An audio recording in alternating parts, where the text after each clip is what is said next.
Hello, everyone. Welcome to Ludo History.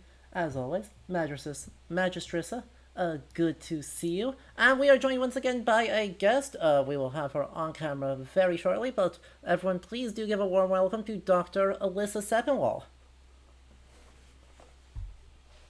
Are we? And of course, technical difficulties continue, but Oh no, I can talk. I'm just hearing you twice. oh, perfect. Yep. The usual technical difficulties continue, where we are hearing each other twice by the power of technology. If you want Oh, to just mute if you want to mute it there, that's wait. And perfect. can you still hear me now? Yes, Fabulous. We're absolutely. good now. So I am so so excited to have you on because we did a full playthrough of this game here on the channel, but I am not a historian of the French Revolution or of any of the people thereof, and uh, I'm so excited to have you, who are both of those things, on. Well, it's great to be here. I'm super excited to talk about the game with you. It's pretty hilarious. I'm so excited. I know you looked at it a little bit earlier today. What were the immediate impressions of the robots?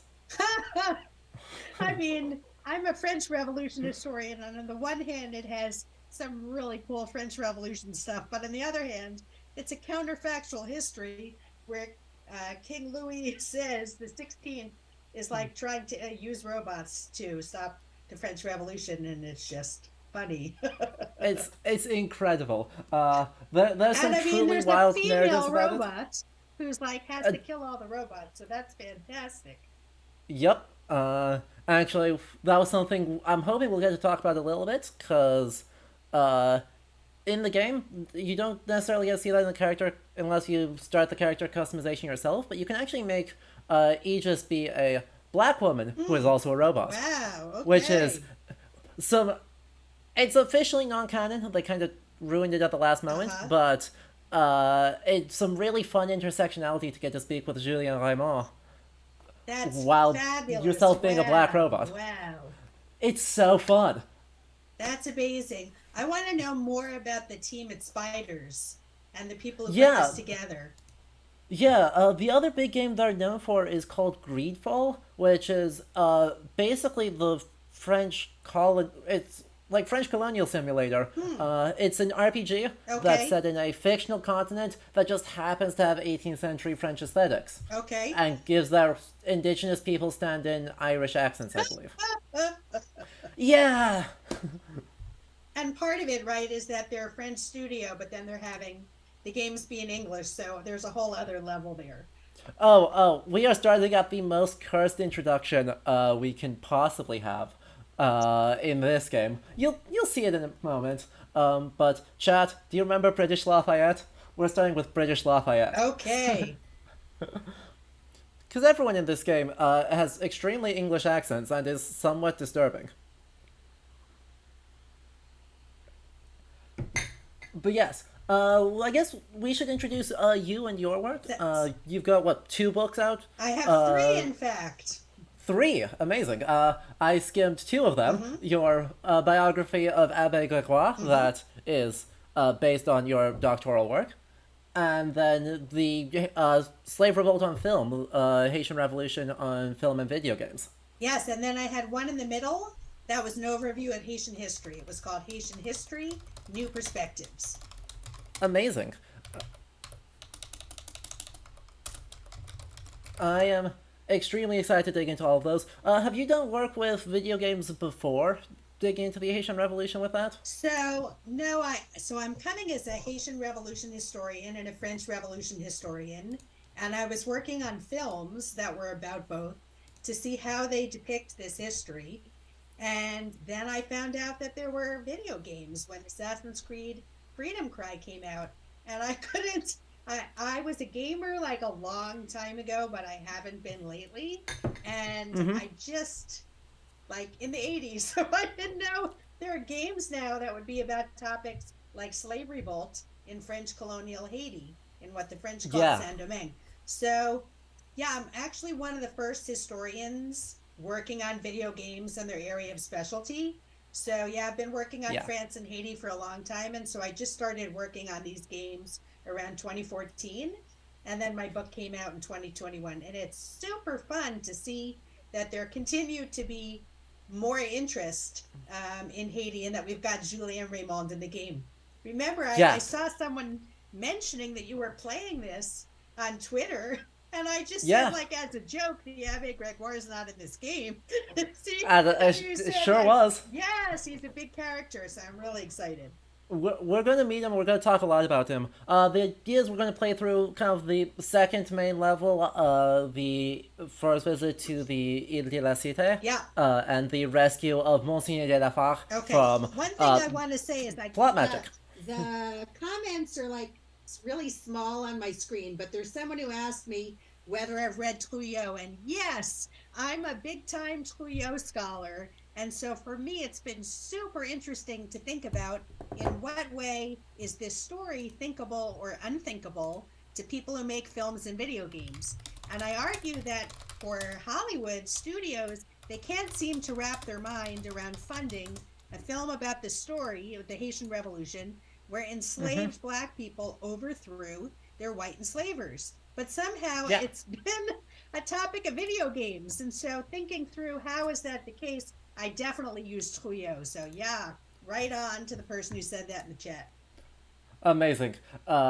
Madrasa is one of our longtime community members, and it has so many brilliant thoughts. So I'm hoping we'll get to continue that conversation. Yeah, I'll keep an if you eye out. see If any, yeah, let me know because they're small on my screen. Absolutely, and they're about to go away on your screen because I think it's time for us to hop into this game. As we do, uh, reminder to folks that if you want to ask questions to Dr. Sepinwall, please do highlight those messages so that I can actually see them. And we will continue the conversation for about the next hour and a half here. And yeah, if you do like this, do make sure you're followed for all the future streams and future interviews with future scholars. And now, let's click over here. So, we are picking up about where in New Game Plus, and hopefully the frame rate issues that we have traditionally had with Steelrising will be more or less fixed. Ow! And I immediately get shot in the face by a robot. You know. Classic. As we do. So, I guess we should probably start at the beginning. Namely, for people who are unfamiliar with this time period, hi, that's me. I haven't done this since high school. What's the kind of the need to know about what's happening in 1789 when this game is taking place? All right, that's a great question. Okay, this is like a challenge. How can I sum this up in 2 minutes? It's even more Exactly. than when I have to sum it up in one lecture. So the French monarchy had been borrowing a ton of money to be involved in a bunch of wars, including the French and Indian War or the 7 Years' War in North America. And then they were already like in big trouble and debt. And then they decided to help fund the Americans who were fighting against the British in 1776. So they helped us a lot, but they went deeper and deeper into bankruptcy. And meanwhile, the King and Marie Antoinette were spending a ton on a lot of parties. And they discovered in the late 1780s that they couldn't get loans anymore because they were so deep in debt. So the king realized in 1788 that he needed more money. And Oh boy. he went to the nobles and the aristocrats. He convoked something that was called an Assembly of Notables. And he said, could you please agree to pay more taxes so that, the government can be solvent again? And they said no.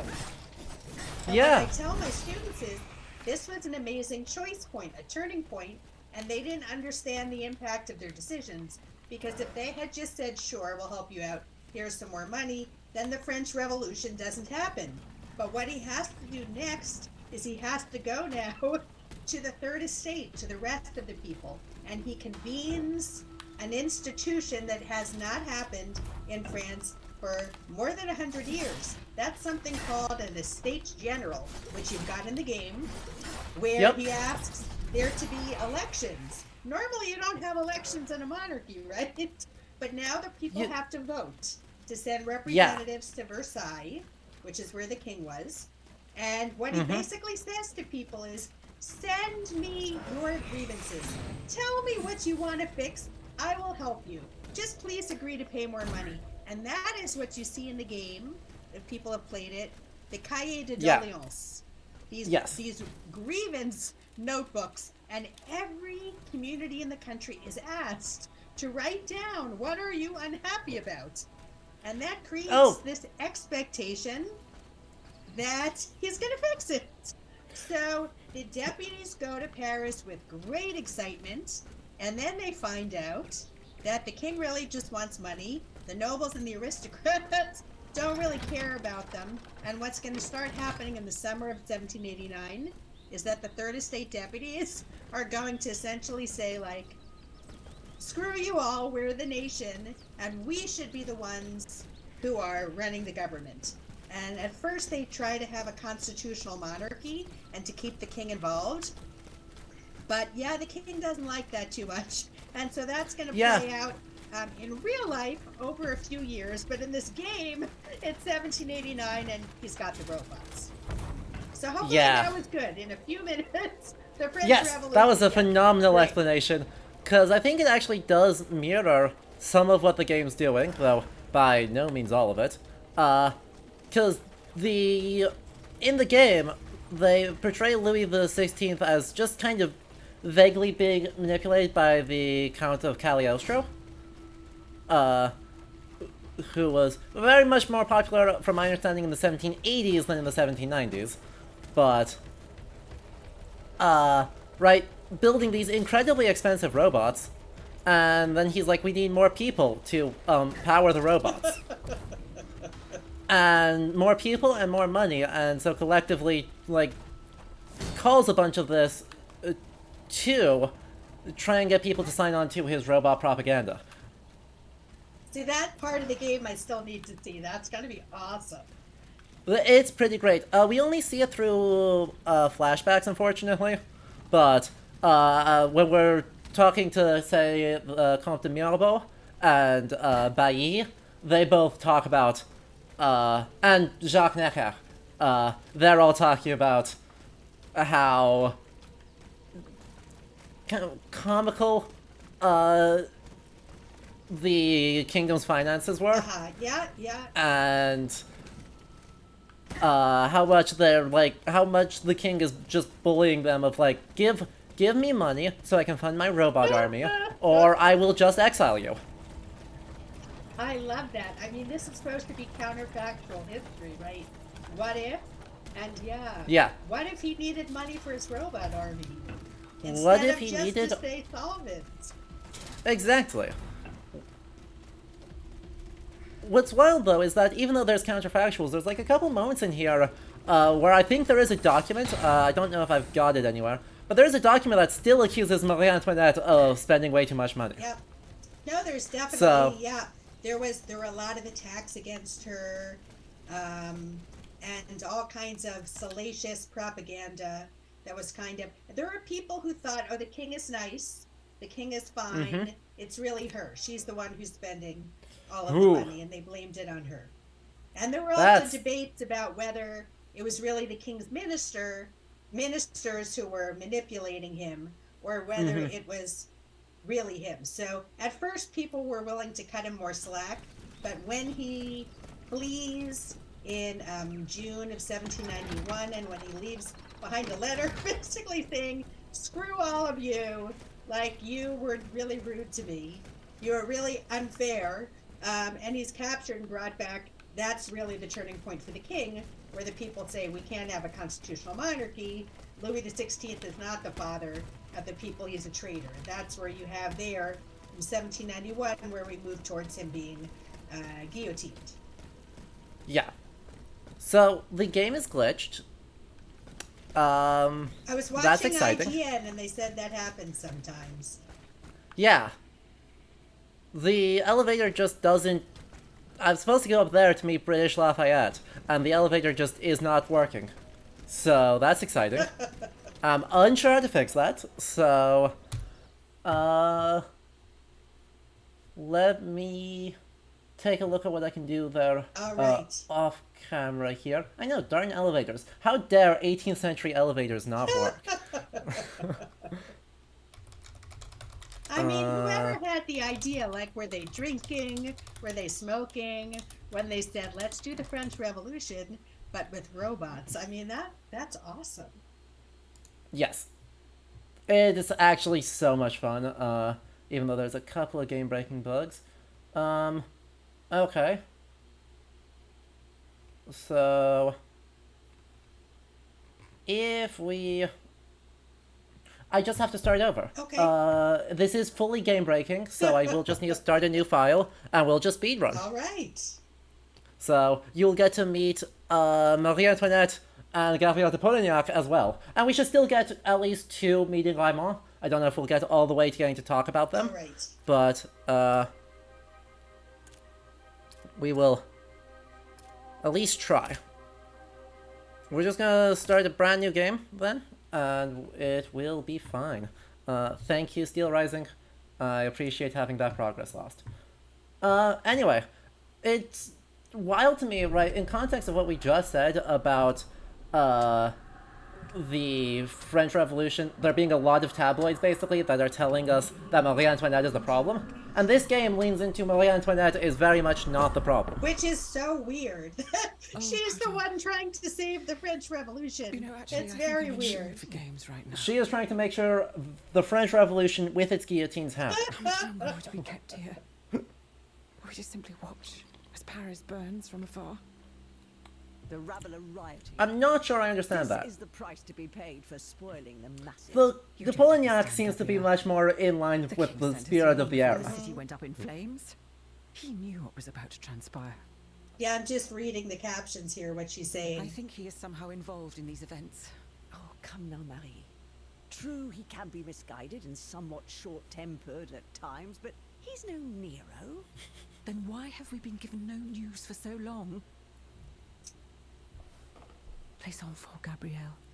The children. They'll soon be out of harm's way. I am most certain of it. I mean, She Marie will Antoinette take was good probably just care of them. partying all of the time, not talking True. about this. Safe, True. Vraiment. Being worried about Where her we shall to kids, go. probably. We are still protected. But, The king just preferred to use the rest of it, right, she wasn't even, she's in her little cottage off in the corner. Taking care of her animals. Or James. Exactly. They Just won't even wanting let us no leave part this of room, this whole Gabrielle. thing. Here Here's comes a what's going to robot. We're going to be, we are the robot. They're not It's beloved a great son. time. My poor sweet angel. They didn't Yeah, let I me don't say know goodbye. about him losing Yeah. his mind to Allowed grief. see him. Yeah, this is supposedly, like, immediately after the death of the Dauphin, though. Yeah. He's crying out. So, I know the Encyclopedia Britannica page for Louis XVI says that he was, like, extremely grief-stricken after the death of the Dauphin. Everything horrifies me. So, they're definitely at least going into a very tertiary popular history take on that. Monsieur de Vaucanson has built for him. The Charlotte Well, this is nice. We're getting all Royale, sides here. I more talk in my powerful classes than ministers. about getting multiple perspectives. So Mm-hmm. we're getting, right, the queen talking with children that God has deigned another to leave in my aristocrat care. before we're going to I move to won't other let any revolutionaries. harm come to them. Yes. This I promise And the you. game, right, we won't get to it in this point, so I will just talk about future events. The game spends a lot of time basically trying to balance Lafayette and Robespierre as the two principal voices and the two principal, like, viewpoints of what's possible. Up to and including, there are two endings to this game. One in which, Lafayette establishes, I think it's Henri V? So establishes a new king, executes Louis XVI still, but his son becomes the king with Lafayette as the regent. Or Robespierre, you side with Robespierre, in which case the French Revolution happens. So, That's my You that's know. my version. That's the one I like. yep, I think we wound up with the Lafayette ending because I was unfortunately completionist, and that meant I got the Lafayette ending. Well, Also, I like I'll Lafayette. tell you, in addition to having written a biography of the Abbé Gregoire, I also work Yeah. on Robespierre sometimes. Amazing. So I had an article that was called Robespierre, old regime feminist, in which I looked at his ideas about women before the revolution. Yeah. And I also recently wrote an article called Thoroughly Modern Maxi, that's about Robespierre's relevance to democracy today. So, yeah, I'm on Team Robespierre, even though That's he's fair. been made into a villain by history. I mean, somewhat understandably made into a villain, he did maybe do help with a lot of murders. Well, you would see the article. Some of it is don't believe the hype. He had a personal hatred of violence, and there were certain things that he wanted the revolution not to do, like go to war with its neighbors, that other people pushed France into. So once that happened, and there were a lot of counter-revolutionaries, not robots, but people who wanted to overthrow. I mean, you think about today, right? There are people who want social change. Yeah. And they start to have social change, and society changes and becomes more tolerant. And then there are people who totally want to turn that back. And so Robespierre was trying to save the revolution from some really awful and terrible people who didn't believe in equality. If it managed to escape and yet he ends up getting paranoid. Be your eyes. And yes, they're involved in killing people who are in fact revolutionaries, but he's afraid they're not really sincere. So it's a lot of psychological stuff going on there also. Right. The one I specifically think of is one that I know Abbe Gregoire, your analysis has mixed opinions of his participation in, but the Girardin affair in '93? Is that? The king must The very kingdom is at stake. Well, the Abbe Gregoire certainly later says that he didn't want to kill the king. Whether or not that's true at the time, but that's one of the one of the questions that you'd ask me to think about if we're getting to the Gregoire part is how does Gregoire survive? And that's one of the things. He's not there when they're voting about whether to kill the king or not. He sends something in which seems to say, kill the king, no trial. But later he says, that's not what I meant in my letter. And people, they say a lot of bad things about him because he lived till 1831. He's one of the few revolutionaries who lived so long. So I like to think of him a little like Bernie Sanders. He's like the old guy later when all the other revolutionaries died off. And the young people are like, that dude is cool. We don't trust the other old people, but that dude is cool. I kind of love that as... oh. God. I don't have any of my good weapons anymore. Oh no. I have to relearn this the old-fashioned way. Anyway, another thing about Gregoire is the way they have him pictured in the game is in some ways really accurate. And I'm like, wow, that looks like Gregoire animated. Whereas in films that have Gregoire, I'm like, dude did not look like that. But the funny thing is they've got old Gregoire. So the picture that they have is like of old Gregoire from the 60s, not young, handsome Gregoire, who was only 39 when the French Revolution happened, but looked like he was 20-something. And that's one of the reasons that he was so popular. People are like, that young priest, he's so populist. He gives such good speeches. We love that young, handsome priest. But yeah, that's incredible. He looks like an old dude in the game. Yeah. It is... Oh, I am 100% gonna die here. That's fine. Gaming is hard. To see the hack and slash. And I see that you're playing Aegis with the choice that she's a black woman, which is super cool. Yes.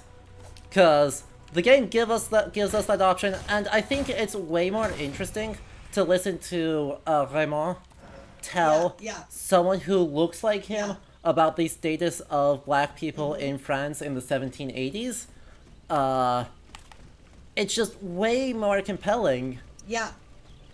If it's someone who actually looks like Raymond versus he is but yet is an automaton and doesn't know herself because she hasn't experienced it. Exactly. It does some weirdness, just by virtue of, she becomes immune to all the cultural racism and misogyny of certainly the broad populace, if not also the revolutionaries. And so we just kind of ignore all of that. But that is okay. I think it does way more good than it does harm. And we're just gonna run past all these. We don't actually need to fight most of them. We're just gonna run away. Because there is one thing I want to grab over here. And then... Oh good, I'm immortal while I'm opening chests. Alright. Lessons from video games. Just, if we happen to be opening a chest, we are immortal. And therefore, just have a chest with you at all times.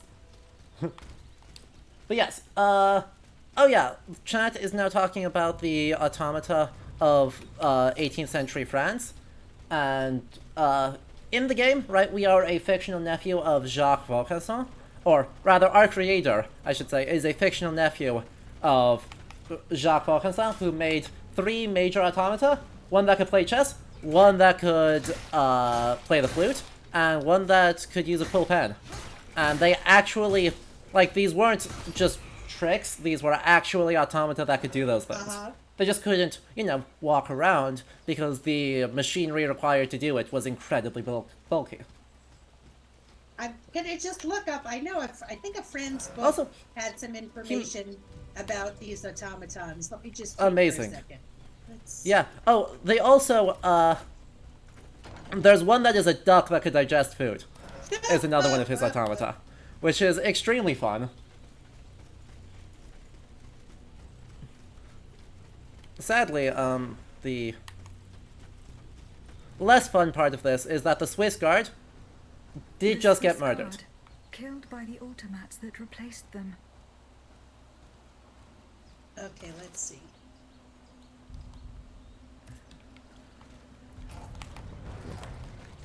Yeah, I can't find this right now, but I'm pretty sure that this book, which is called Life in Revolutionary France by Jennifer Hoyer and Meta Harder, I think it has a chapter that's on automatons. I just can't pull it up right now. Okay, amazing. I've been largely using Ellie Truitt's work, which is more medieval focused than 18th century, for my frameworks for how to understand robots and culture. I have to say, I am not a specialist in the history of robots, sadly, but I can help you with the other things in the game. Tragic. We need more people to be specialists in the history of robots. Seriously, really, yeah. Wow, look at that. She's so graceful. Yeah. She's slashing and hacking, but it's like pirouettes. Yeah, it's so nice. I do need to heal, though, which is fine. Ow. Glad I healed.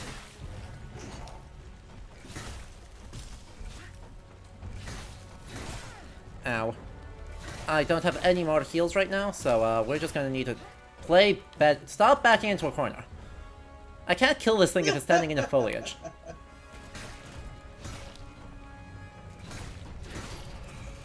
There we go. Flawless victory. Okay. So, as we... I was going to say, I didn't know this term, third-person hack and slash.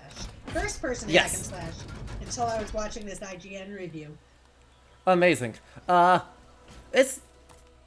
Yeah, I don't know how I feel about that, as its, like, go-to... Mechanics?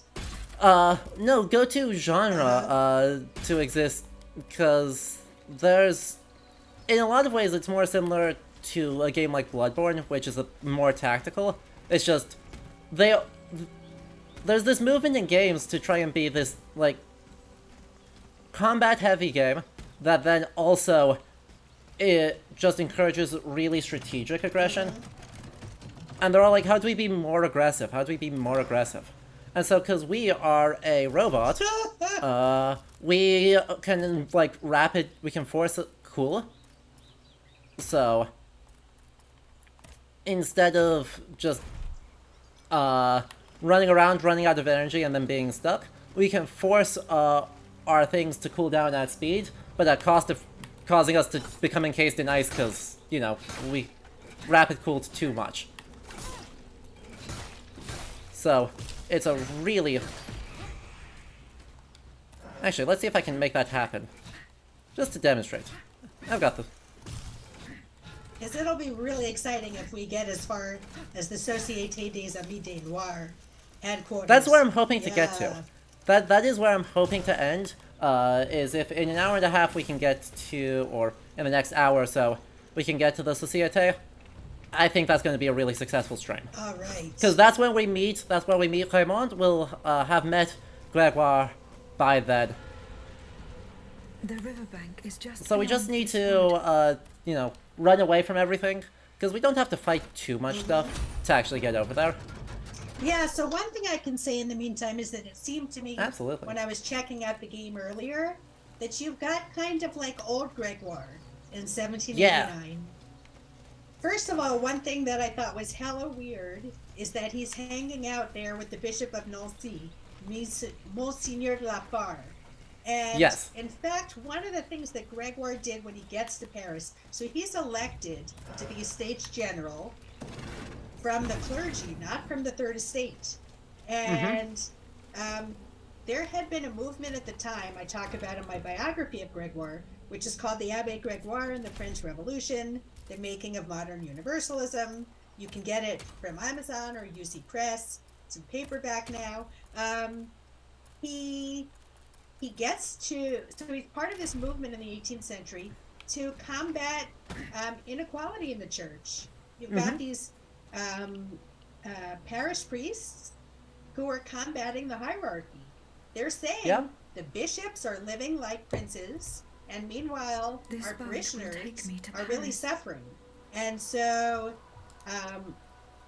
but normally what you're supposed to do in the Catholic Church is obey your superiors. So he gets to Paris and he starts living his best life. He can orate.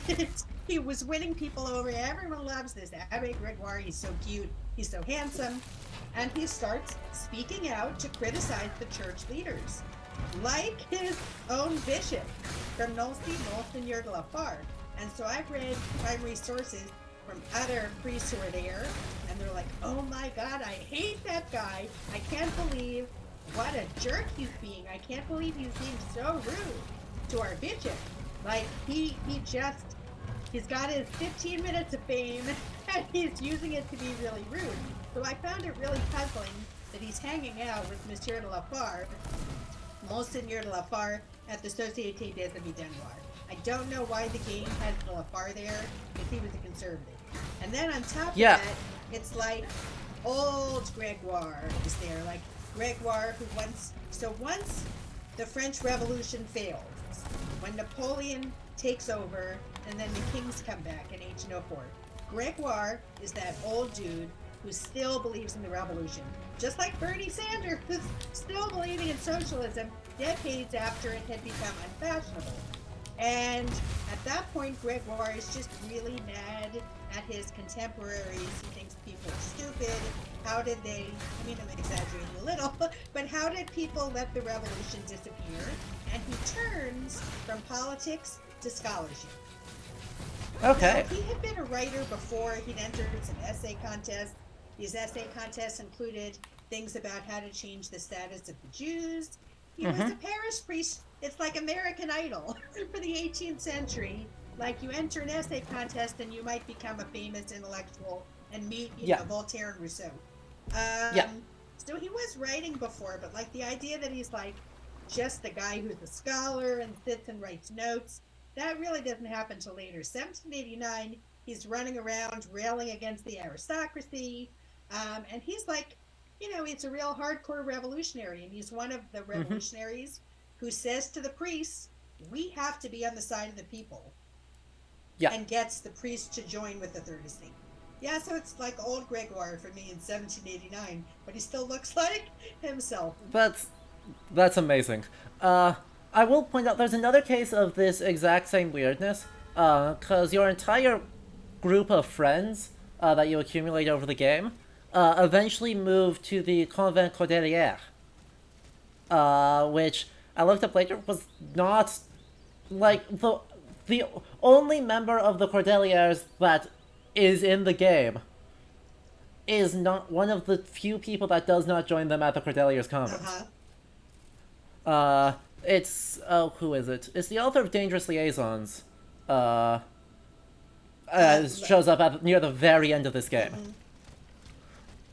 So, but yeah, so they condense, right, all of the political societies and associated intrigue into all of your allies huddled up in this convent, near the Palais de Luxembourg.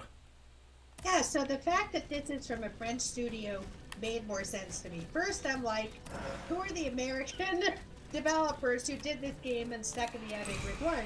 But when you think about this as coming from a French studio, you know, it's like people in the U.S., maybe they took AP U.S. history. They're going to stick Patrick Henry in a game. They're going to stick John Adams in a game. The thing is that the Abbe Grégoire was not that famous for a long time. He was one of the revolutionaries who had become less famous than Lafayette or Robespierre. When I wrote my biography of him starting in the 90s, there was not that much work on him being done at all. But he's become really popular since he was put in the French Pantheon in 1989. And I'd like to think that my book, which was also published in France, you know, was also part of this renaissance of Grégoire. Amazing. Was there anything in particular that caused Grégoire to start having this renaissance? Oh, definitely. So, Grégoire had a reputation for being the friend of the Jews and the blacks. We'd say black people now, but that's what they said, the friend of Jews and black. And he was someone who, during the revolution, argued for equality for these groups. And this is something that has made him, since 1789, into a symbol for people who care about that. On the one hand, he's been someone who Haitians continue to honor. There's in Pétionville, Haiti, there's a street called Rue de l'Abbé Grégoire. But there are people who hated him for this very reason. In fact, when the Nazis occupied France, they went to a town, Lunéville, where Grégoire, there was a statue to him as a kind of local boy, and they smashed it, which was kind of like saying, no, we don't want someone who's a friend of black people and Jews to be honored. And so, shocking, the Nazis would not like that. So he kind of had that reputation over time. And in 1989, during the bicentennial of the French Revolution, the French government decided, we want to suggest that this is the legacy of the French Revolution, that we helped liberate people around the world. And it's a kind of reverse also of the French collaborating with the Germans under Vichy and under occupation, because there were absolutely French people who collaborated with the Nazis in supporting Jews. But in 1989, you have an opportunity instead to say, this is France. The Abbe Grégoire is France. France is about defending Jews and defending black people.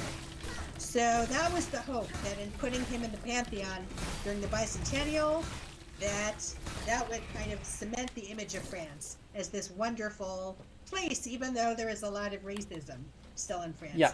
Robespierre is still not in the Pantheon. Even though he also argued for equality for these groups, he was seen as too controversial. And the Abbe Grégoire was like, okay, if you're Catholic, you don't have to see the revolution as against priests and against the church, because look at this priest who supported the revolution and thought that it was, you know, these are the ideas of the gospel. Like, what would Jesus do? He'd support the French Revolution too. So that was part of the whole. Yeah, I could talk a lot about the memory of the Abbe Grégoire. I mean, I think that's a super interesting thing to be talking about, because this is a game that, right, treats Robespierre as being genuinely extremely radical. And in fact, right, he actually pushes Raymond to be much more radical in this game. Right, Raymond is not particularly radical at the start of the game, though still an abolitionist. And it's Robespierre that says, no, you should be way more... You should not be collaborating with these people because they will screw you over. The thing is, that part is not necessarily wrong, though. Oh, yeah. That's the complicated thing No, about all of it. exactly. Yeah. That's kind of the point, is Yeah. that, right, it is, actually, I think, does just how genuinely progressive Robespierre could be very well. The difficulty is, right, they make Gregoire this moderating force against him, and therefore, I think, much more palatable to players that maybe only know about Robespierre from the whole, murdering people Yeah, well, thing. that fits in really well with what the French government did in 1989, which is Robespierre's too radical, but Gregoire, that's the revolution you can be behind. He's a moderate guy Exactly. who didn't run around killing lots of people. He was a priest, he believed in equality. Ugh. Heck, this is bad. I'm in a bad spot right now. I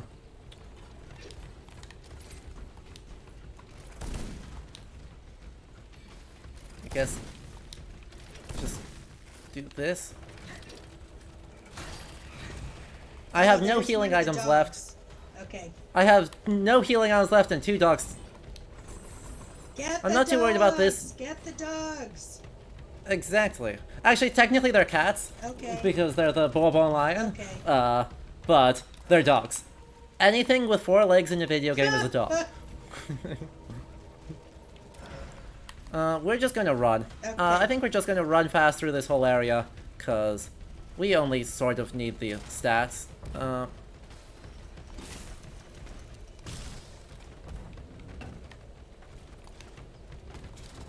Please don't. Just gonna dodge this person with there. They'll just shoot me. Then we'll go up here, cool. and we are safe, sort of, mostly. Okay. We are now actually safe. But yeah, it is super duper interesting to me how they're portraying Gregoire, because the other thing he does through much of the game is he is the person who kind of tells you, translates old stuff for you, which I think is just a broader association of the rationalist clergy, as where Delafa is much more explicitly religious. Gregoire mostly just like right, you find like, I think it's Nicholas Flamel's journal, and it's written in Latin, and Gregoire is just like, I'll translate this, give me a sec. The interesting thing about Gregoire, and this is something I argued in my book, is that he occupied a kind of really interesting place between Enlightenment and the Church. The kind of idea of history that's come down to us in the 21st century is that the Enlightenment was against the Church, and that it was the Enlightenment that caused or influenced the French Revolution to be against the Church, taking Voltaire's ideas and saying, like, écraser l'infâme, crush that infamous institution.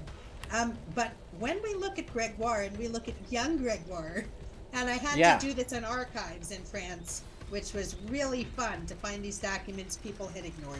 When he was a young guy, when he was in his 20s and his early 30s, he was really into the Enlightenment. Voltaire and Rousseau even, he's trying to become famous in the world of the Enlightenment, and he did not see an incompatibility between being a priest and being involved in the Enlightenment.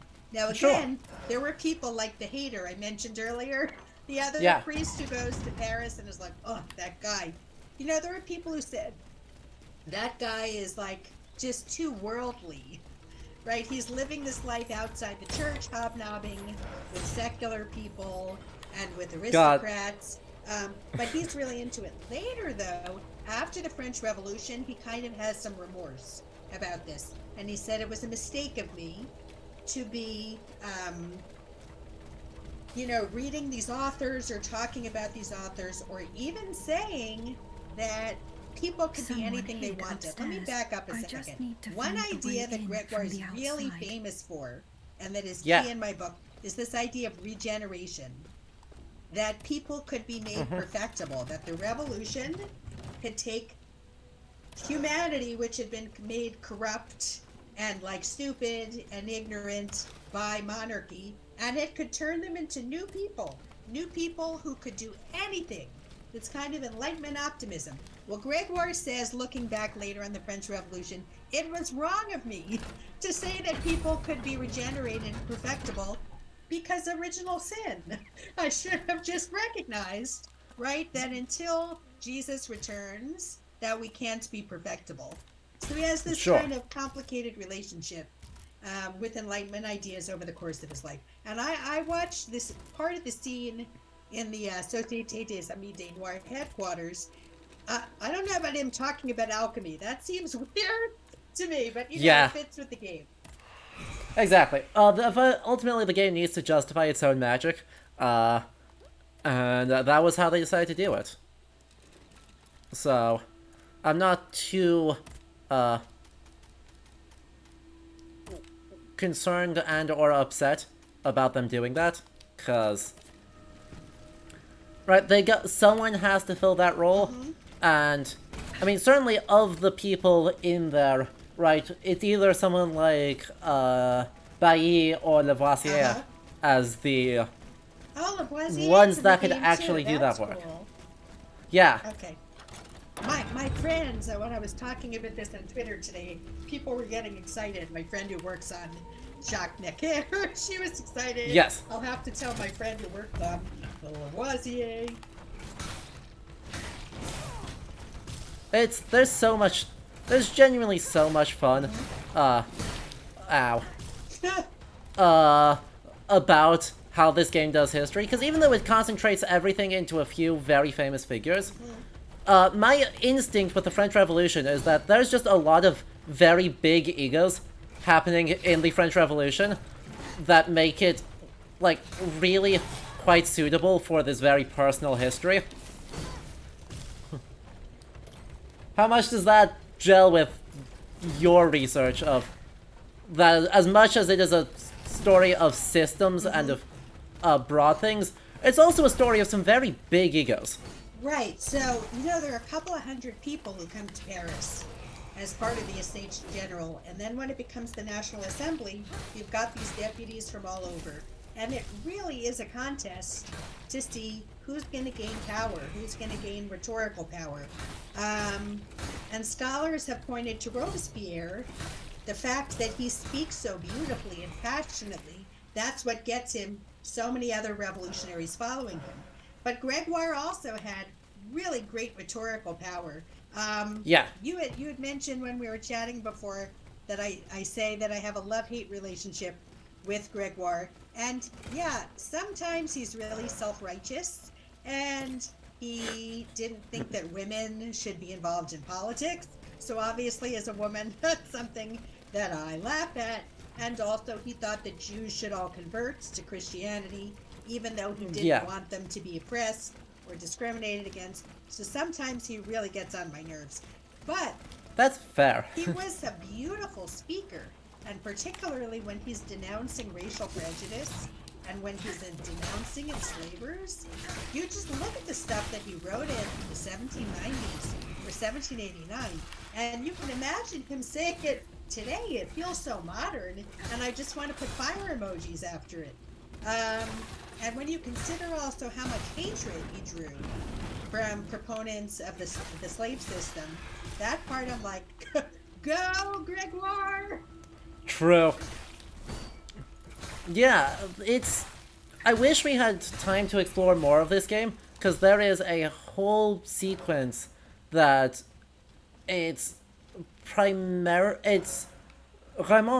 and it's Gregoire, like, working together. They uncover what they think is a plot to make enslaved people in Saint-Domingue work forever, right? Some sort of serum or technological nonsense or something that's going to make them not have to sleep. And they're understandably freaked out about this. Huh? I just fell through the floor. They're freaked out about this, and they send Aegis to go investigate. And Aegis finds out that no, the plan is to just keep shipping people over from Africa, then murder them, and then use their souls to continue to power robots. and everyone freaks out about this. Right? It's one of the few moments when everyone in the game gets along, particularly Lafayette and Robespierre.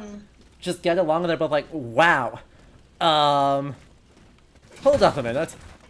This is where, as a game scholar, I would want to do interviews. Because Yeah. figuring out how the game got to be this way in the context of the memory of slavery in France is really interesting to me. For a long time, this was not a subject that was taught in schools at all. People in France didn't discuss slavery. Slavery is something the Americans had. It was like it was wiped out of memory, and it really was not until the activism of French people of Caribbean descent really pushed this that a law was passed, the Taubira Law in the early 2000s, saying that slavery had to be taught about in school. And so there's a government commission, the Foundation for the Memory of Slavery, that organizes events. There have been memorials that have been created that have been trying to get people to know this history.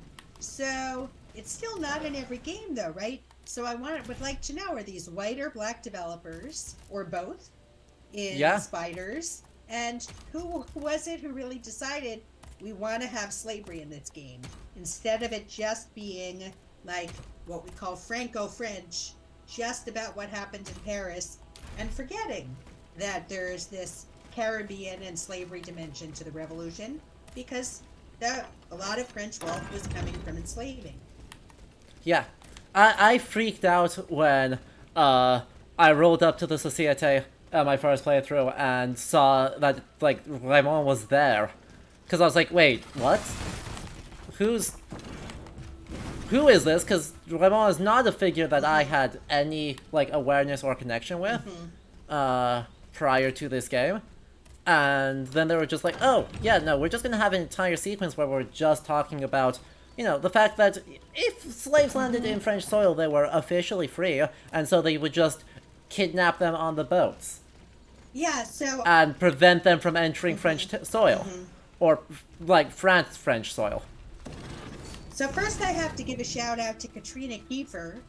I wouldn't have known about this game or that you were playing it until she was talking with you on Twitter, and then I found out about Gregoire and Raymond being in the game. But that part is actually even more curious than Gregoire, because I don't think they're teaching about Raymond in schools. And so that's the question, is who came up with this idea, and did they work with any historians? Because the other kind of stuff you could take from, like, your equivalent of AP US history, right? And just be like, okay, textbooks, Robespierre, Lafayette. But the part about Gregoire is, about Raymond's a little more curious. The other thing I have to say is, in the game, he's pretty dark-skinned, as if to signify this is a black person. But in real life, he was 3/4 white. He just had one black grandparent, so he was very light-skinned. But the whole issue was that even if he was a colonist and fairly light-skinned, there was still a big color line that discriminated against any colonist who had African heritage. And that was the real issue that he was involved in, and that got him connected with Gregoire. Yep. Yeah, they definitely lean into that. And I guess I don't want to say simplify it, because I think that does a disservice on several fronts, but it is kind of makes it more in line with modern, like, racial breaks. Because I don't know that there's, like, an intuitive, certainly not international understanding of the kind of lines of racialization between white French, white passing colonist,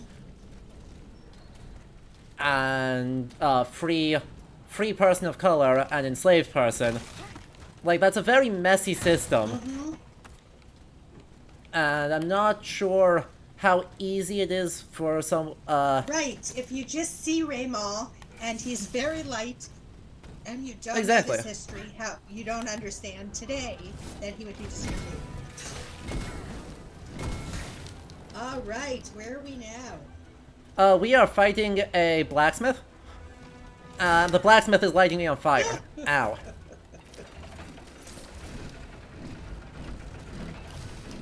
I used to be good at fighting these. By the end of the game, I was good at fighting these. Well, Oh, I'll say that- I'm very bad at this stuff, which is why I'm grateful to people who can advance more, and then I can see what's happening in the game and talk more about it. Yeah. That's something that I've been super grateful to get to do, as a streamer, right? As a professional who is published on historical game studies, but as a streamer as well, that I can kind of facilitate some of that stuff. Because, yeah, I think there is something to be said, especially when thinking about how games do history. Ow. That the act of playing it and seeing what tools are in your toolkit is extremely important.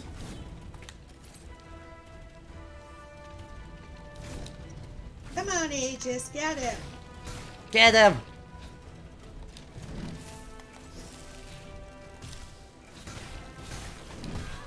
Ow.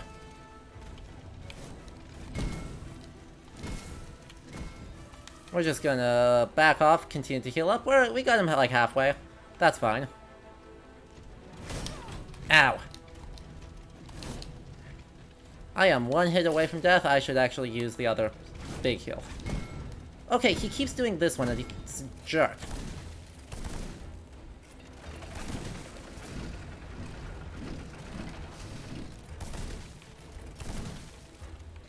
We're just gonna hit him, ow, with a shotgun until he stands still, and then we'll hit him with bigger things. All right. And at some point, I can tell you about my new book about Absolutely. Haitian Revolution video games. Yes. But let's get him first. Since we've got some time, where we're just kind of catching up still, before we can really dig into the details of how Gregoire is portrayed, why don't we talk about the Haitian Revolution? Sure. Because, I mean, from an American perspective, I don't know a ton about the French Revolution since high school. Of the Haitian Revolution, I know Louverture, and that's about it. And that's more than most people. Yeah, I mean, that was an AP level history class, and we mentioned it was the first, right, Successful The slave first- rebellion to Exactly. have an independent state of the New World. yes.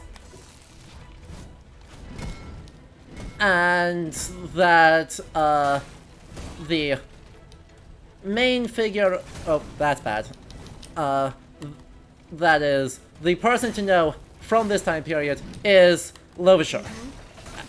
And that is the sum total of what I was taught. So, Which again is a lot than most people who don't even know Yeah. what it is. it just doesn't bode well for awareness of the Haitian Revolution. So, again, trying to condense an entire semester's worth of history into not only one lecture, but 2 minutes. Sure, yeah. What is the need-to-know timeline of what's happening? So first of all, okay, so the Haitian Revolution happened 1791 to 1804. 2 years after the French Revolution started, enslaved Haitians in the north of the colony erupted in revolution, and by 1804 they had ejected their enslavers and declared an independent country. So that's a 30-second version, right? Now, Yeah. Sometimes when people see the fact that the French Revolution happened in 1789 and that the Haitian Revolution happened 2 years later, they say, oh look, the slaves heard about liberty, equality, and fraternity, and they decided we want it too.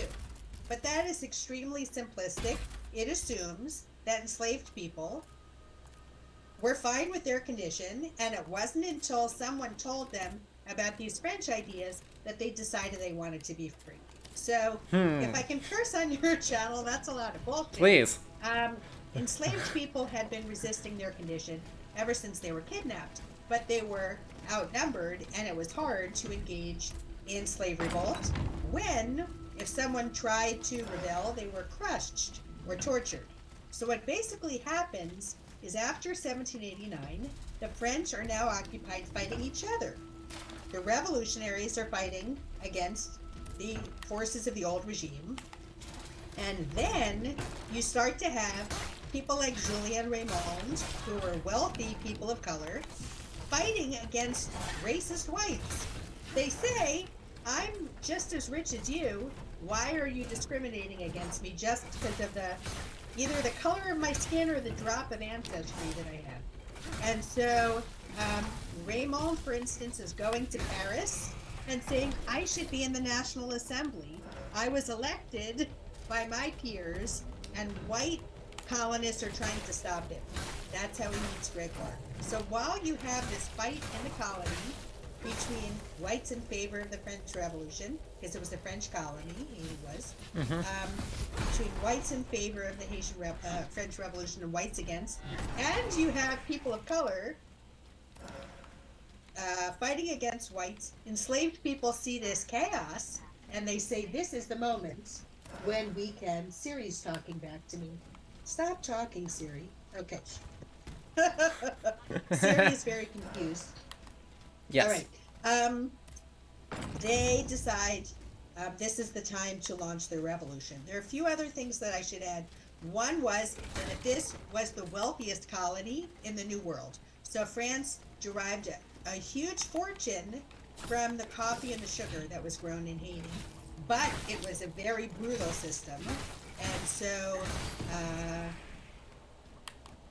there was just torture and rape and murder and overwork that went on for the people who had to grow this. So another thing is that some of the people in the New World who were enslaved had been soldiers back in Africa. And so you had people who were just waiting for an opportunity to use their military training to fight back against enslavers. So 1791 was that magic moment.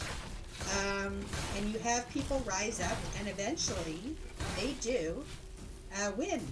It's a long process, and I'd have to spend a lot more time going into the details.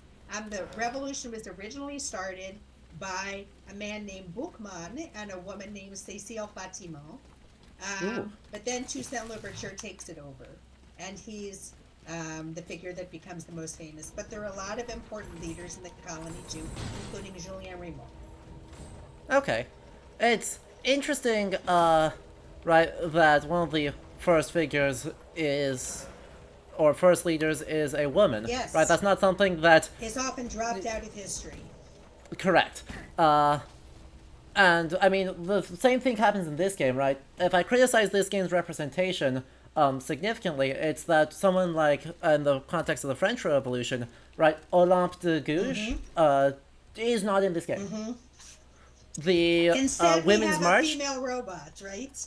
Exactly. Instead. We have the Queen and a female robot, Yeah. Plus some, like, random, very minor characters.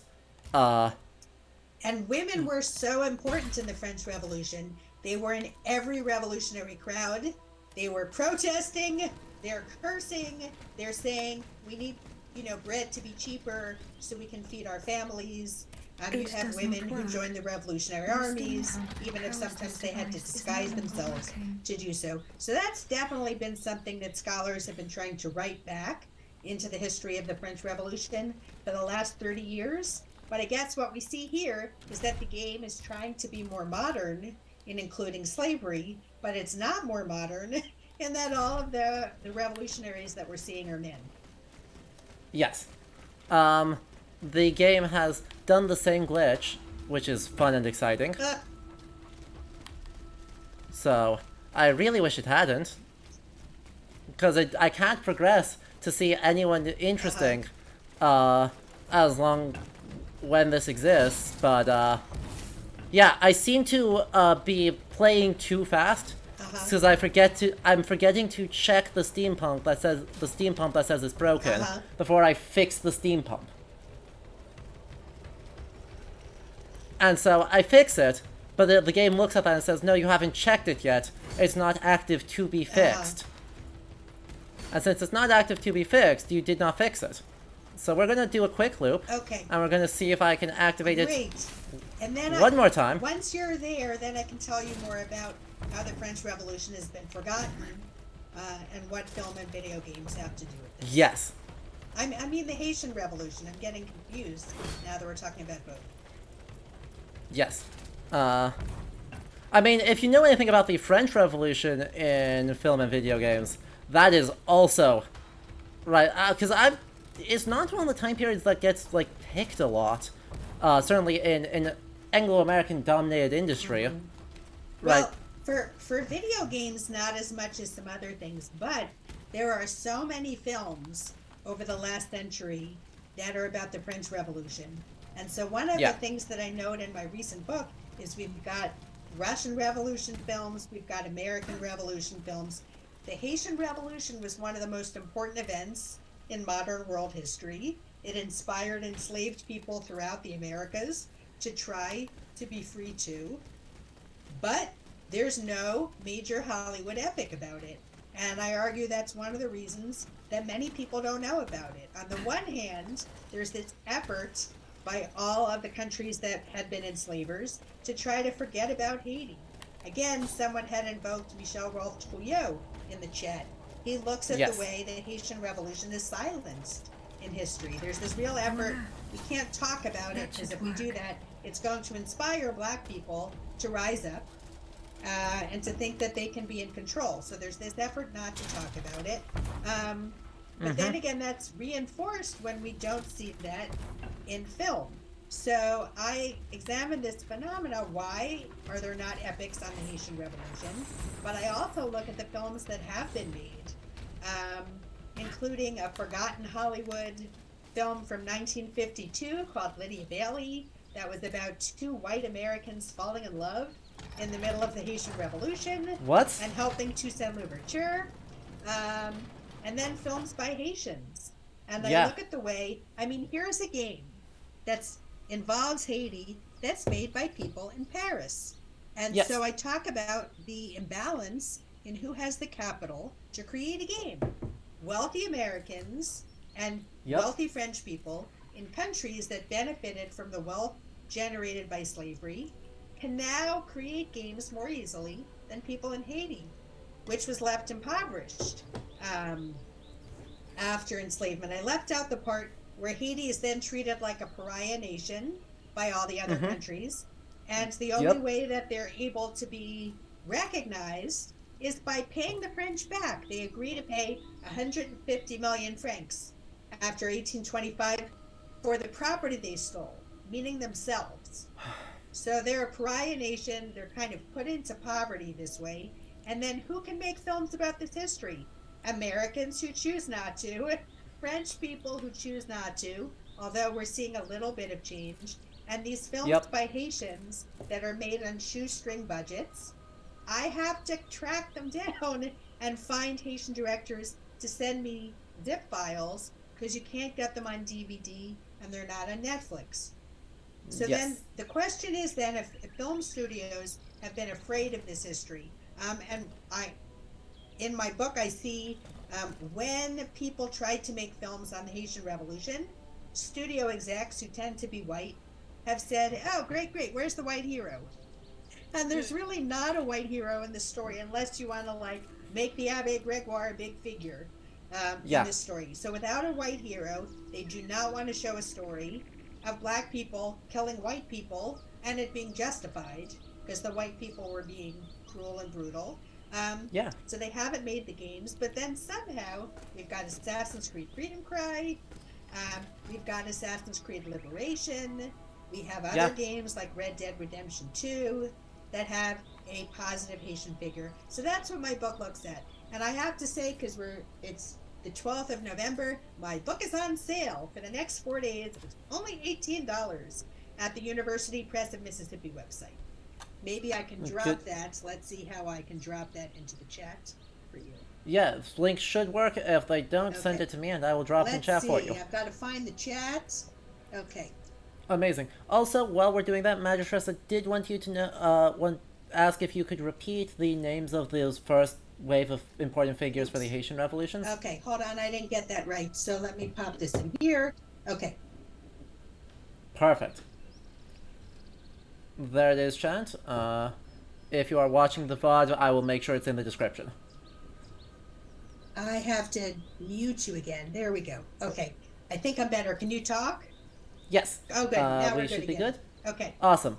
So yeah, we did have a request just to repeat the names of who were those first major figures, Oh, and first the leaders Haitian of the Revolution. Haitian Revolution. Okay, and I'll type their names in here too. So we've got Perfect. Bultmann, Daddy, and then Cecile Fatima. One of the chapters in my book, Slave Revolt on Screen, looks at a film that Chris Rock made. Chris Rock, yeah. the comedian, made a parody film, which is called Top 5. And it looks Please, at what happens I was given when a orders to come fictional here. black actor and director in Hollywood decides to make a film about the Haitian Revolution. It's a biopic about Boukman. And we see as he goes around that white people are afraid of the story in Hollywood. They're like, Yeah. this is a bad idea, and it really doesn't do very well. Oh, this is very exciting. You've now advanced here to a scene with Lafayette. To the scene we were supposed to start the game All with. right. The extremely British Marquis de Lafayette. I have been sent by the Queen. Sa Majesté, is she safe? Yes. So English. I She can't is at handle the his Château de accent. Saint-Cloud. It is guarded by machines. Machines? What has become of the guards? There are no longer any human guards. His own troops. He's no better than a rabid dog. And must find we Monsieur get de to Vaucanson. progress the He plot. holds the secret to the tireless automats. Your creator? Well, that makes two of us. And it seems we've both arrived too late. He must have gone scurrying back to his master. I was only able to find this note written in his hand. It's nothing of any use, though. Only one thing's for certain. Wherever he went, he didn't take his horseless carriage. He left the key. Beautiful. There are machines And wreaking robots. havoc on the esplanade. So I saw, yes. And a little too closely for my liking. It's a miracle I escaped alive. Just by les Invalides, I saw one take a volley of gunfire, halt for an instant, then carry on as if nothing happened. But no machine, however resilient, is indestructible. These automats must have a weakness. Some vital axle or gear that we can target. I don't suppose you would know, you who share their nature. No. Blast. That is unfortunate. I scoured the workshop hoping to shed some light on the matter. But to no avail. Alright. If only I had listened to the abbot. Our first mention of the abbot. But perhaps there's still time. Listen to me. You must find Abbé Grégoire. He knows all about Vaucanson and his machines. Where can I find him? He took it upon himself to carry out a well-intentioned but perilous mission. If he's still alive, he'll be seeking refuge at the Société des Amis des Noirs on Place Saint-Méry, not far from Les Halles. Here, take the key to the carriage. It'll no doubt be of use to you. I must attend to a matter of the utmost importance. If my officers are to be believed, the people in arms are calling for the Marquis de Lafayette as their general. And it is my duty to answer their call.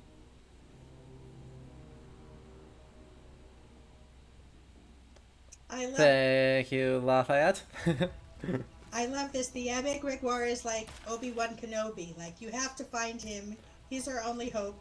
He is the expert on robots. Exactly. For some reason, out of everyone who could be, Grégoire is the expert on robots. This was like the game I didn't even know I was waiting for all my life. I know. Me too. Wait a second. Wait a second. Okay, I'm gonna have to look this up because I think that in 1989, during the bicentennial, I read something about there being an Abbé Grégoire robot somewhere. Wait, what? So I'm gonna have to track this down. Yeah, I don't remember. Oh the my details. goodness. That would be the most incredible thing. And we have a few minutes left. But our next goal is to get to the Société des Amis des Noirs. And so I think La Cité, let us go.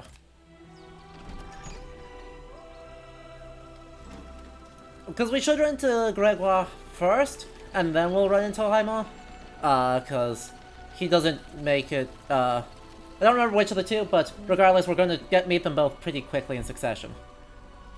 As the game starts to chug. But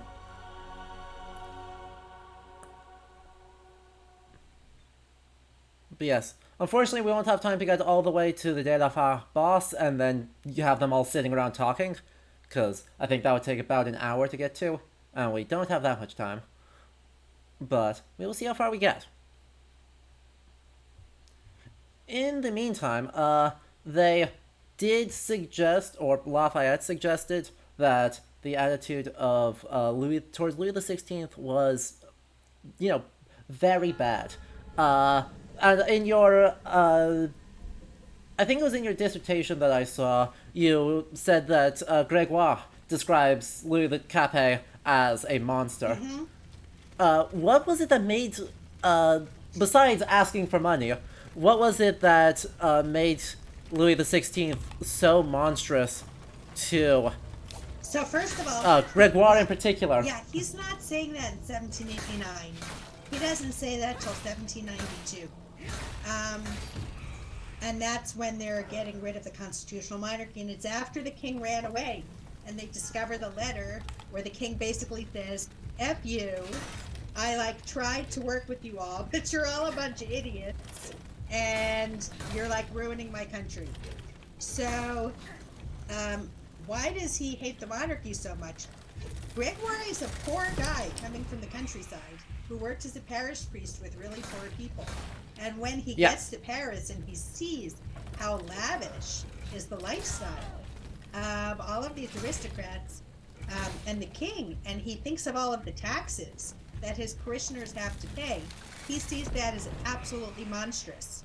And then the fact that the king is, such a hypocrite. Some people talking about Grégoire as a moderate, Grégoire was not a moderate. He was one of the most hot-headed, radical.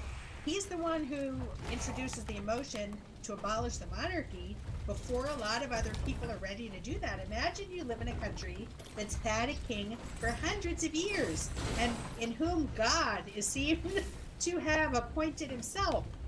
It would be seen as sacrilegious to be saying, let's get rid of the monarchy. It's against everything Francis stood for. But Grégoire, being a priest, that gives him a little more gravitas. And he says, this man is a monster. He's oppressing people. We have to crush the monarchy. That's how we're going to regenerate society and have equality. Okay. So, it is very much a scene, but this is a scene of decadence. Absolutely. And if we're looking to actually improve society in any substantive way, that's incompatible with a royalist system. Yeah, it's kind of like sucking resources, and people are dying because they have to work themselves to the bone to pay these taxes. That's supporting, and again, Grégoire, he's what's the word? He's the priest. He doesn't party. He doesn't drink. He doesn't even drink coffee. He thinks that that's oh wow. Too much. So the idea that they're doing all of these things frivolously while people are dying to pay the taxes, he thinks they're all gross. Yeah, and the aristocratic women, he doesn't like them. The fact that they're so brazen and that there might be kind of sexual affairs happening, he sees this as totally irreligious and the opposite of how things should be. Fair enough. Not that I would necessarily suggest that the revolutionaries were a whole lot different in that regard, but, fair play. So, again, and he's different because you have a lot of revolutionaries who are not Catholic, but he's both really into the revolution and a real moralist, so. Yeah, because I can think of, Mirabeau being very much entrenched in this decadent lifestyle. And, if the rumors were to be believed, Lafayette as well. I don't know how much I believe that particular set of rumors. Alright, where's Aegis going now? Trying to get upstairs, because I'm trying to get on top of that building. And I am just forgetting this map in order to be able... I think it's this way. If I go over here, I can go up this. No. It's not here. Which means I need to dodge around this guy. I don't feel like fighting them, so we're just going to not. I can't get over that. Because we're in Place Saint-Marie, which means the Société is actually just, like, upstairs. Uh-huh. I just have to get around to it in a way that doesn't get me or other people killed. This is where I came in from, isn't it? Yeah, this puts me back in Les Halles, or Les Halles. So, came in here, fought one guy. Yeah, there's the Société, up there with the white banner. So, if I remember correctly, I thought it was over here. But this is blocked off. So, evidently not. It's somewhere around here. And yeah, this is just back where I was, and I can't get through that door. So, I guess we'll kill these, and then we will have time to look around at our leisure and figure out what the correct path is. There is a message in chat, though. Let's take a look at that. So, you said that that people don't really make movies about stuff like the Haitian Revolution because they're concerned about the response to, of people of color killing white people, no matter if it's justified. So you think, like, movies and TV can be made about this without being worried about some sort of backlash or not all white people sort of very nonsense response. Do you think that that is, or I guess to expand on that, do you think that that's starting to change in recent years with recent extremely high-profile successes? Yes. Thank you, Marvel. Thank you. Yeah, yes and no. It's a great question. On the one hand, okay, so you've had studio executives afraid to fund the films. Whether or not people would actually go see them, right? Because they'd say, not all white people, this is not about me, right? I'm talking about white people, because there'd be black people who'd be buying tickets too. Yep. It's the structure of the studios, the fact that there happen to be more white executives who have the greenlighting power. And they've been afraid to fund these kinds of films. So here's an example of a moment of change. Nate Parker, The Birth of a Nation, 2016, Fox Searchlight. Picked up at Sundance for a huge amount, and this was seen as the movie that was going to change everything. And I was starting to work on this project, and I was like, shit, I have this argument that Hollywood's afraid, but it looks like they're not afraid anymore. It looks like they're changing now. I mean, that's a good thing, right? Just like, you know, oh, I guess I'm not going to do this project. And I thought the film was amazing. The film broke away from patterns in Hollywood. It did not have a white hero. It showed how brutal. Oh, I want to hear what she's going to say to Raymond. Okay, can I hold this thought for a moment? Absolutely. It is certain that Monseigneur de la Fare, the Bishop of Nancy, is being held prisoner by the monstrosity that is wreaking havoc on the Ile de la Cité. But how can he possibly hope to free him? The abbot is a holy man. He would lay down his life to right an injustice. But there isn't one among us who stands the slightest chance against that thing. Not the slightest chance. Le Palais de Justice.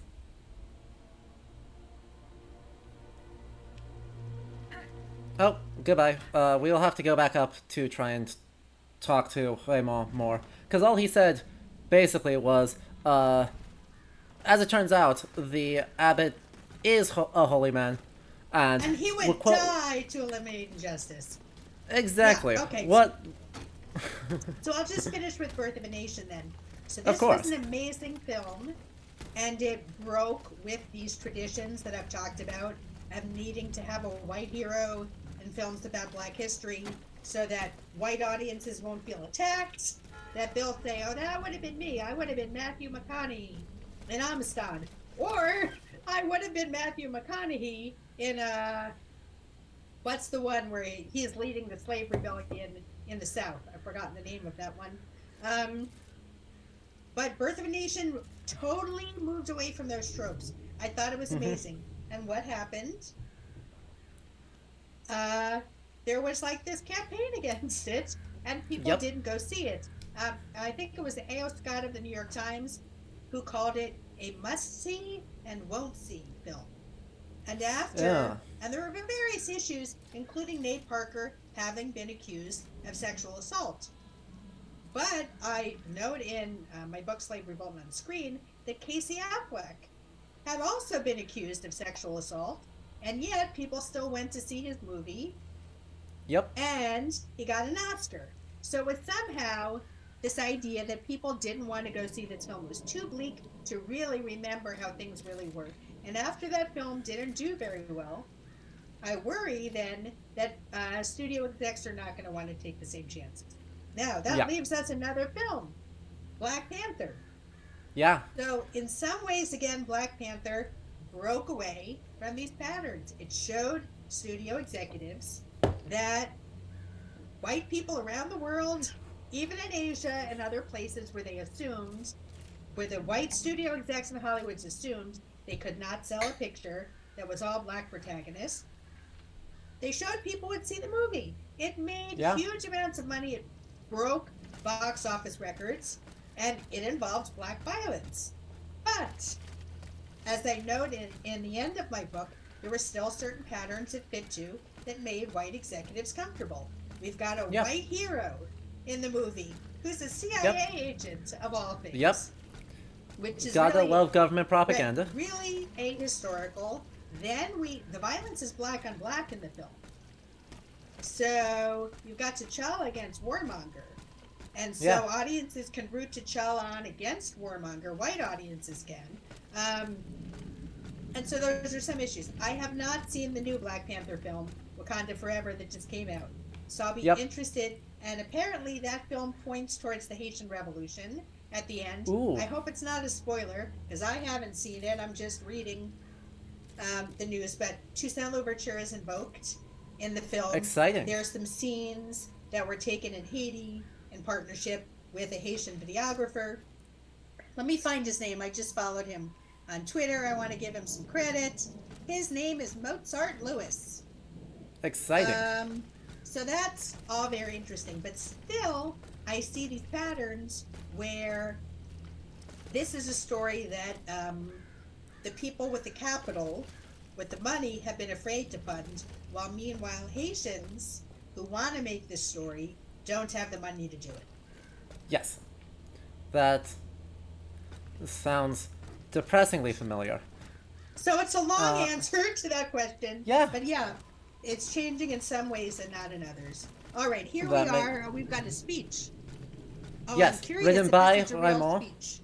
I don't think it is. I think it's just emulating the style of.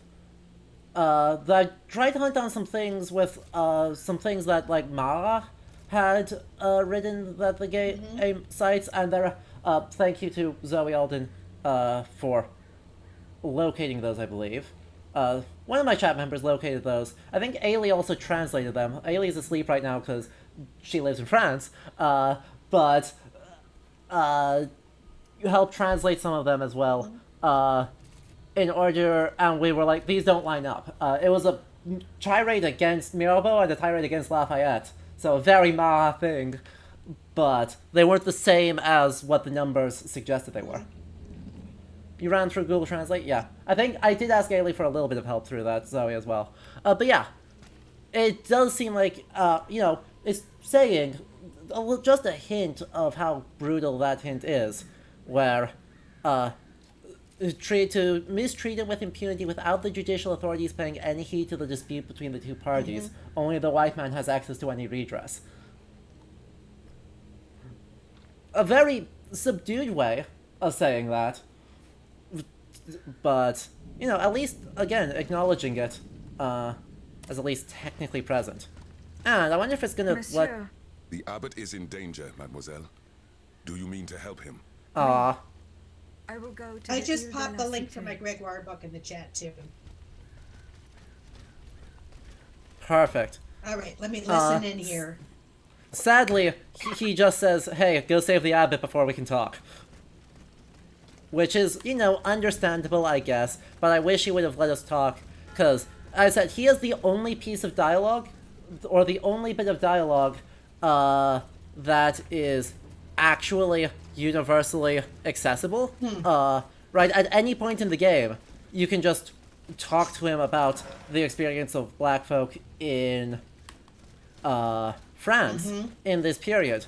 And everything else is contingent on being at having met certain triggers or done certain things prior to that point. As far as I can tell, that one is universally accessible. And I love Which that, is- right? Whoever decided to do that, that's fantastic. It's fighters. Exactly. Right? I'm a huge fan of that, because the question is ultimately one of, right, are there educational goals for this game? And if so, how do you actually communicate that in a game that has giant robots? Right? Because unfortunately... come for the robots, stay for San Domingue. Exactly. Unfortunately, the Steam forums do not seem to agree. Shocking nobody. I meant to read the reviews and I didn't, so what have people been saying? The Steam forums are a little bit different from reviews in that they're far, stupider. But there are they're kind of the double statement of, firstly, this is anti-monarchist propaganda, how dare it? Okay. Which, you know, not the best take I've ever seen in my life. And the counter to it is, this is a game with robots, do you really think anyone's going to learn any history from this? Which is also a pretty bad take. Right, because Assassin's Creed Freedom Cry also has all of this, right, these layers, the 21st century layers, but there are people who've become more interested in Haitian Revolution from it. Yeah. Yeah, so I am curious, I guess, have you done much work with thinking about how these games can be explicitly educational? Yeah, so let me go back and- for a moment. So I'm again one of Yeah. the first historians to write a book, like one of the first two in English, about video games on their topic. And part of it is because historians have assumed that games are trivial. And Yeah. there are robots, how can it be educational? I think is a perfect example of that. The thing is, there are games, and people play them, and they have historical topics, and people who play them absorb the history of the game, whether it's right or not. So I argue that as historians, we can either say, these games are all stupid, let's ignore them, or we can engage with them. And the thing is that there's some good things in this game, right? Even if the robots are ridiculous, we've got We love them, Julian though. Raymond talking about slavery and racial prejudice in France. And there are plenty of people who don't know anything about that. It can also be a gateway drug to learning more about history. I have so many students who are history majors after they play games. So I think it's worth it for me as a historian, and I'm an evangelist trying to convince other historians to do this. Let's engage with games. Let's say what is ridiculous, You were made of neither flesh or nor what blood. is even worse, You harmful are an and automat pernicious. like those who If a committed this game, for massacre. instance, I oh have wait, I gotta received listen no to the such Abbe Gregoire. command. I Yes. am carrying out a mission on the orders of the Queen. Your friend on Place Saint-Marie informed me of your intentions. Alas, I was not able to reach the Palais de Justice. I fear that the soul of Monseigneur de la Fare is lost forever. Was he killed? What has been done to him is a fate worse than death. Far worse. I mean, he looks But I like could go no 60-year-old further. Gregoire. There Yeah. are so many bodies, so many innocents. Doesn't strewn look like a about the square. 39-year-old man. The air there, No. there was something sinister about it. I felt it poisoning me, body and soul. As for getting back to the Société, it's hopeless. The streets are teeming with machines. But the machine that is wreaking havoc in the area around the Palais is colossal. Much, much larger than yourself. What's more, the soul of His Excellency the Bishop has been imprisoned within this monstrous machine. I'm certain of it. Have you seen the flames coming from the Palais? I don't think anyone. And we now get a flashback of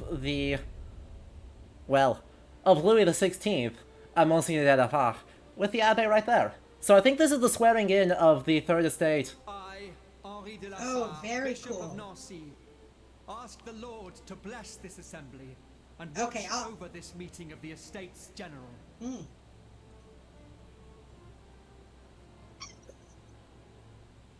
Let us not turn a blind eye to the misfortunes of a populace who is condemned to the most abject poverty, for there is no greater sin than to ignore the suffering of one's brethren.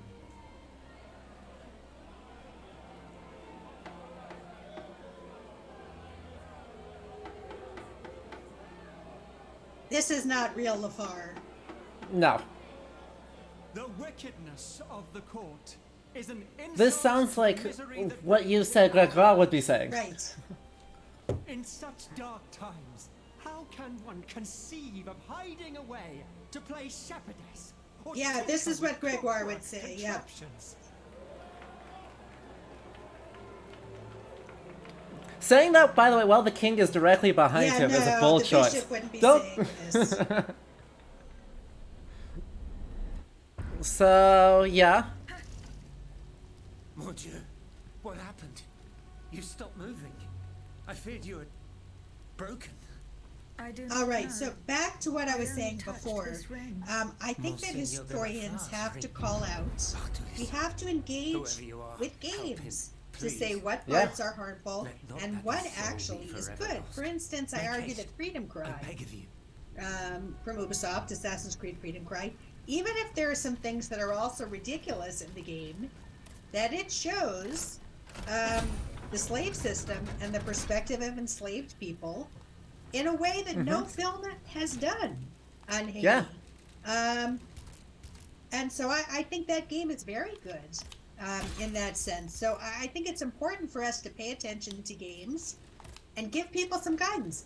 Not as a historian to say inaccurate, inaccurate, inaccurate, inaccurate, check, check, check, and just think of things that way, but to think about what is the game showing us about lived experience, or what is the game showing us about arguments at the time. So it involves a new. I see you've read Adam Chapman. Yeah. Right.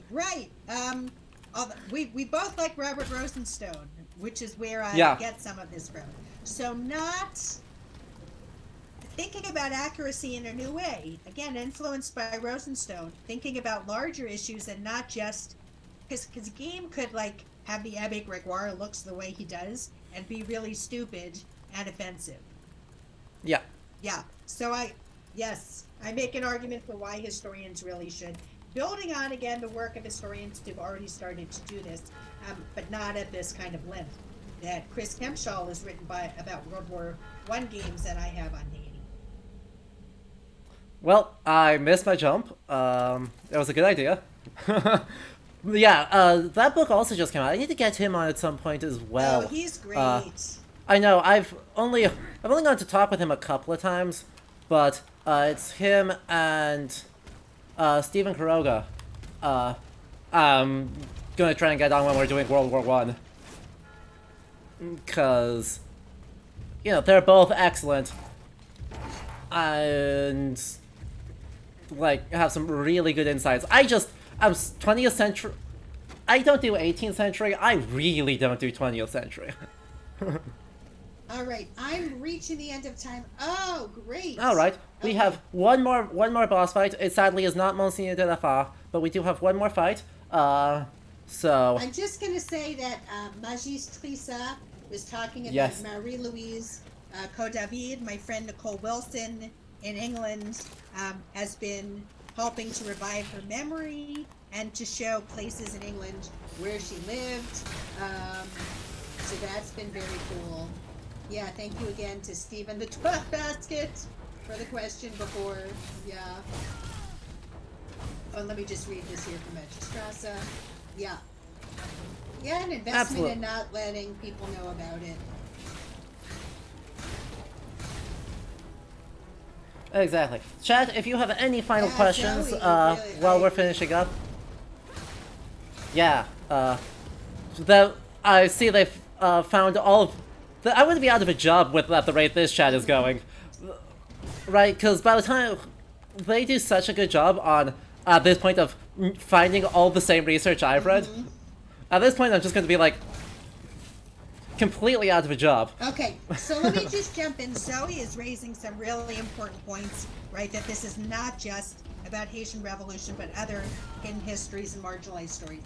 Yeah, I'd say that there are books on the Haitian Revolution that are being published in French, but there's still some reluctance. Carolyn Fick's book, I'll type it in here.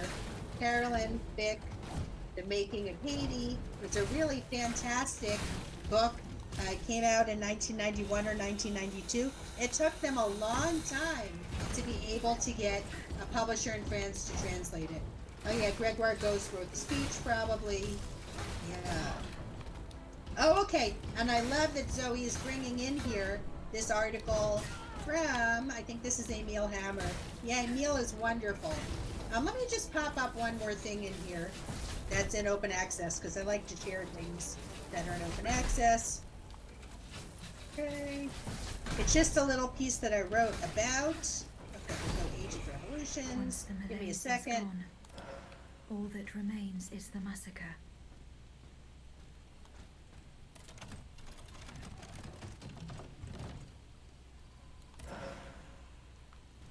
Okay, so I'm going to pop this in a chat. It's an essay that I did. Yeah, I love Emil Hammer's work that Zoe mentioned. So I'm adding to this conversation. But the difference between me and other people who've written about the game is that I'm a Haitian Revolution specialist. And some other people have written about this more from the sense of game mechanics and things more generally. So yeah, I'm really glad to be able to kind of try to call people's attention to Haiti on the one hand and to games on Haiti on the other. Yeah, I'm so glad for that, because right, the original pitch for this stream was actually doing the same thing with looking specifically at Norse games. You know, my area of personal expertise is medieval Scandinavia, and so 5 quadrillion games on the Vikings later, but there's just so much here, and so I'm so glad that you were able to join us to bring some of that subject expertise into Steelrising, you know, which is 400 years and a half a continent away from my specialty. Right. Scholars like you know more about the mechanics and how it compares to other games, the things you can power up with.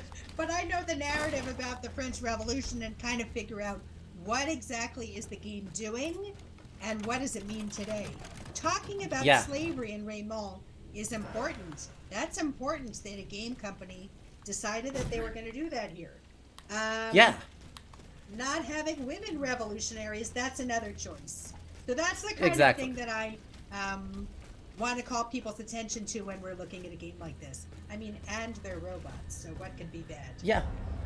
The last question then, I suppose, before we close up, as they are running away from the robots, are the robots a deal breaker for you? What are the feelings on the robots? The robots are absolutely not a deal breaker. Again, this can be like a gateway thing. If the robots are the thing that entice the people, then to learn about slavery or to want to learn more about the French Revolution, nah, the robots are hilarious. The robots just... The robots are amazing. It gives the game that certain je ne sais quoi. Exactly. All right, it's been fantastic, Adam. Yes. I want to thank you everyone so much for joining me. And chat, give a very warm round of applause for Dr. Sepinwall for joining us. Thank you, everyone. Yep. And as we close up here, if you did enjoy this, chat, as always, do make sure that you consider following and subscribing to the channel. Otherwise, we'll see you again on Tuesday for the release of Pentiment, moving back in time 200 years and over a half a continent to look at 16th century Bavaria with Obsidian Entertainment's new game. So I hope you will join me for that. And again, thank you so much one final time, Dr. Sepinwall, for joining us today. Thank you, Adam. This was fantastic. All right. So until next time, chat, have a good rest of your evening, and we will see you then. All right? Farewell.